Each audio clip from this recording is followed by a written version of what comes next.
Melinda, you wrote quite a moving piece about your daughter turning 13 and what, struggling with the rebellious streak of a teenager, but also what you hope will be her access to equality and how that access is not available to so many other women. I'm curious how you see the entire construct of social conditioning, because a number of your tweets spoke about, the Barbies versus the building of helicopters as a kid, what your influences are, how you close the maths and science gap. This is something that I think that we just don't address enough, because our empowerment debate is so focused on the basics that we don't even look at the entire societal environment that actually creates misogyny.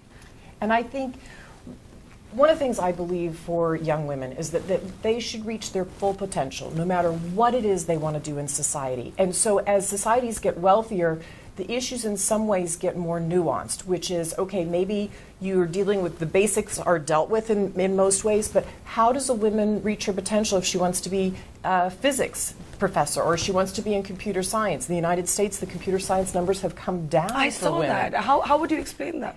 I think that both there are all these lost points for girls in middle school, the way that teachers reach them, or in high school and keep them drawn in. Just when their self-esteem starts to dip in middle school, you have to pull girls into math and science, and the industry has to be more welcoming to them. So as you get into society, having role models, having sponsors, and then again, openly dealing with this.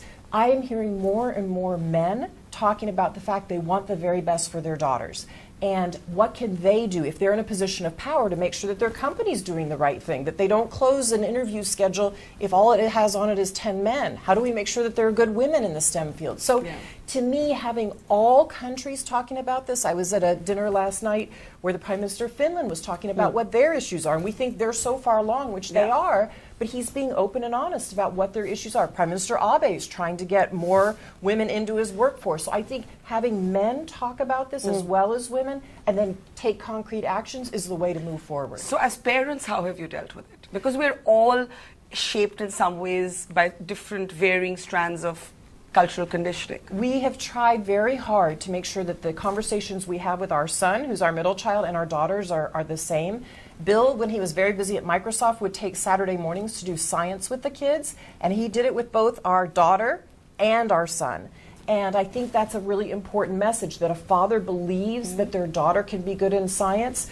Both of our daughters happen to like science and math actually quite a bit, and I think they need that message from him, and they need the same messages from me, that they can do whatever it is they want to do in the world.